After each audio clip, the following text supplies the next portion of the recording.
ক্যাম্পে অভিযান চালিয়ে ১৪ জনকে গ্রেপ্তার করেছে যৌথ বাহিনী। সোমবার দুপুরে দুই গ্রুপের সংঘর্ষে একজন মারা যাওয়ার পর রাতে সেনা, র্যাব ও পুলিশের যৌথ অভিযানে আটক করা হয় বেশ কয়েকজনকে। সন্দেহভাজনকে তাদের মধ্যে ১৪ জনকে গ্রেপ্তার করা হয়েছে বলে রাতে শেরেবাংলানগর আর্মি ক্যাম্পে ব্রিফিংয়ে জানিয়েছেন লেফটেন্যান্ট কর্নেল নাজিম আহমেদ। বলেন, বাকিরা নিরপরাধ হওয়ায় ছেড়ে দেওয়া হয়েছে। এদিকে এলাকাবাসী বলছে তারা জেনেভা ক্যাম্পকে মাদক মুক্ত হিসেবে দেখতে চান। এ সময় তারা এই অভিযানকে স্বাগত জানান।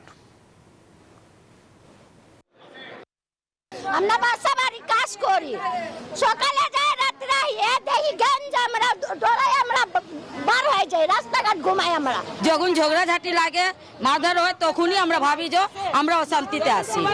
আজকে আমাদের যৌথ অভিযান আপনারা দেখতে পাচ্ছেন যে এই মারামারি সামগ্রীগুলো পাওয়া যায়, বিশেষ করে বিভিন্ন হেলমেট এবং বিভিন্ন দেশীয় অস্ত্র আমরা উদ্ধার করতে পারি। এবং এই যে ১৪ জন আছে তার মধ্যে ৩ থেকে ৪ জনকে মোটামুটি প্রত্যক্ষভাবে আজকের যে হত্যাটা হয়েছে তার সাথে সম্পৃক্ততা পাওয়া গেছে।